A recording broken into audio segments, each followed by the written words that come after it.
कि तुम्हें दुनिया में संकट मोचन दिख रहे? हाँ साहब, वहाँ कह रहे थे कि ये मंत्र पढ़ लो संकट दूर हो जाएगा, यहाँ आ जाओ संकट।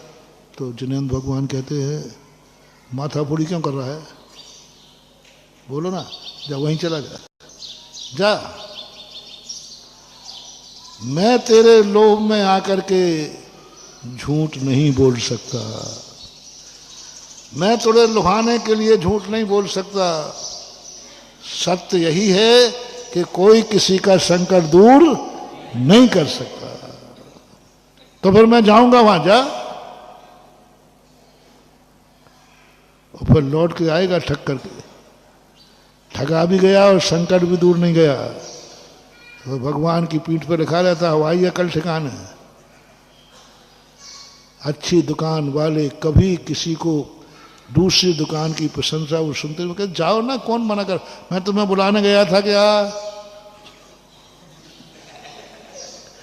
नहीं, डरा के धमका कर कहा है कि ध्यान रखना, तू यदि मंदिर नहीं आया तो घर में बिच्छू छोड़ दो।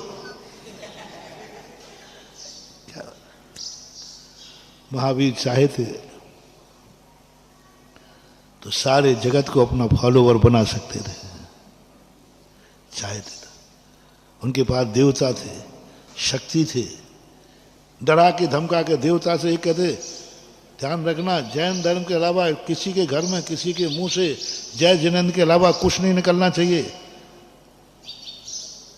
स्वधर्म आज्ञा में था, उसको क्या लगना था, 2 मिनट लगते, सब मिथ्यात्व खत्म कर देता और सबको कर सकते थे।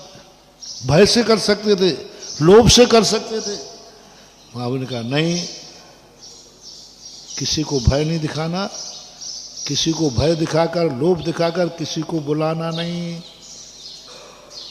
जो अपने आप आवे, अनुग्रह किस पे करना, जो अपने आप आवे और पूरा हिसाब जो कहते हो रखना। यहाँ आए हो कि संकट दूर हो जाएंगे तो इस भरोसे पे मत रहना, हम बचा लेंगे, भरोसे पे मत रहना। भरोसे पे मत रहना कि मैं तुम्हें बचा लूंगा।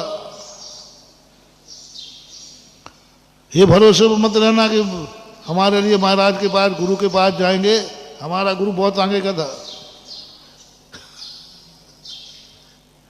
देखो तुम्हारे यहाँ यदि आचार्य जी के संस्मरण पर भी हमें कई बार तो हंसी आती है और कई बार गर्व होता है कि ऐसा था मेरा गुरु। तुम्हारे यहाँ यदि तुम्हें बेटे को रोटी नहीं मिले तो बाप क्या करेगा, फिर इंतजाम करेगा कि नहीं करेगा? हमारे बाप की सुनो।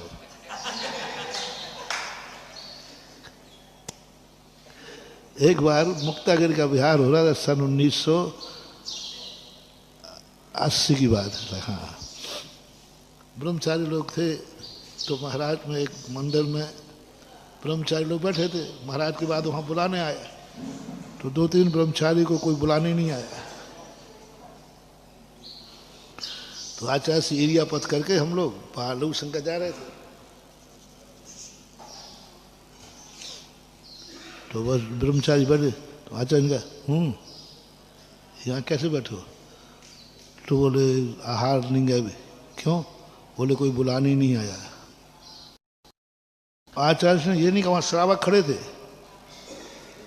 तो ये तो कह सकते थे श्रावक ब्रह्मचारियों को ले जाओ, कह सकते थे कि नहीं?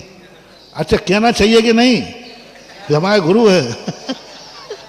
हर गुरु वो नहीं कहेगा, एक श्रावक की तरफ नहीं देगा। हम क्षुल्लक थे, हम लोग सोचा कि शायद हमसे कह देंगे चलो जी थोड़ा श्रावकों से कह करके इनको भेजो। हम लोगों की तरफ कुछ नहीं कहा। और क्या बोले? बोले अब 12 तो बजे गए, उपवास ले लो।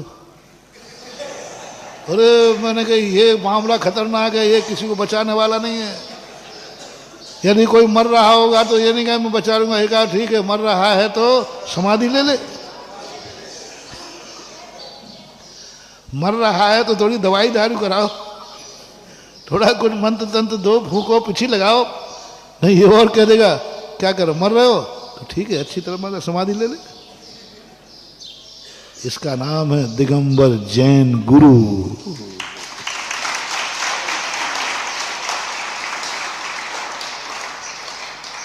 इसलिए जैन धर्म कहता है तुम कम आओ तो हमें मतलब नहीं पड़ता, नहीं आओ तो भी, लेकिन मूलत छेदो न हवदी, बालो वा बुड्ढो वा पुनो गिलानो वा। कुछ नहीं, मैं नहीं बोलूंगा कि मैं संकट दूर कर दूंगा, तो महाराज ये सब भग जाएंगे। आपके मंदिर में कोई आने वाला नहीं मिलेगा, संकट मोचक का बोर्ड लगा दो।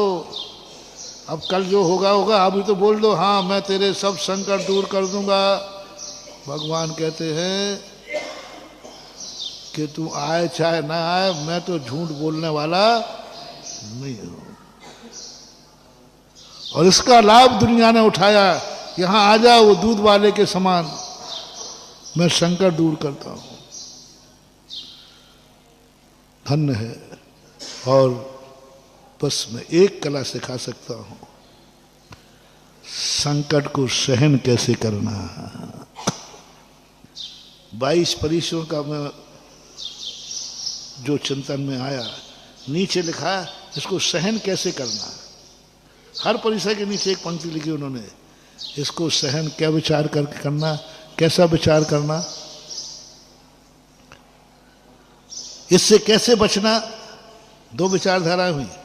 एक विचारधारा वो भी भारत में है, ऐसा संकट आए तो कैसे बचना। और एक जैन दर्शन की विचारधारा है, ऐसा संकट आए तो कैसे सहन करना। पूरे 22 परिसरों के नीचे एक लाइन लिखी जाती है। जैसे हमने कहा ना, दुश्मन मार रहा था, पीट रहा था, तलवार मार रहा था, तो ये तो नहीं कि ऐसा कोई मंत्र दे दो कि कुछ नहीं हो।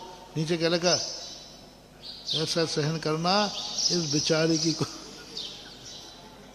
इस बेचारे की, देखो दुश्मन पे गाली मारी देना तो सिखा नहीं रहे कि दुश्मन आ जाए तो ऐसे ललकारना कि उसको पसीना छूट जाए। ये सिखाना चाहिए था। दुश्मन आ जाए तो अपना रौब दिखाना और दिखाना फट अकार मंत्र दे देते, कुछ नहीं दिया। और क्या और कहलवा दिया, उस बेचारे की क्या गलती है, हमारे पूर्व कर्म का किया हुआ कर्म है। आनंद आता है। ये है सत्य जैन दर्शन। ये जैन दर्शन का सत्य है। और हम सत्य को पसंद नहीं करते हैं, हमें पानी मिला दूध ही पचता है। हमें सत्य को पचाना होगा। जहां कोई दरकार नहीं, ग्राहक जावे तो जावे, लेकिन मैं नकली माल नहीं बेचूंगा, मैं दूध में पानी नहीं मिलाऊंगा। कोई लेवे या न लेवे। मूल कारण जैन दर्शन का ये है। समय आपका हो गया। आज बहुत बड़ी चीज महानुभाव, जैन दर्शन का यथार्थ सत्य क्या है। और यही सत्य है। जो तुम्हारे लिए कर रहे हैं वो होटल वाले के समान पानी मिला कर दे रहे हैं। तुम कह रहे हाँ ये दूध सही है, इससे मुझे कोई दस्त नहीं लगा। महावीर भगवान की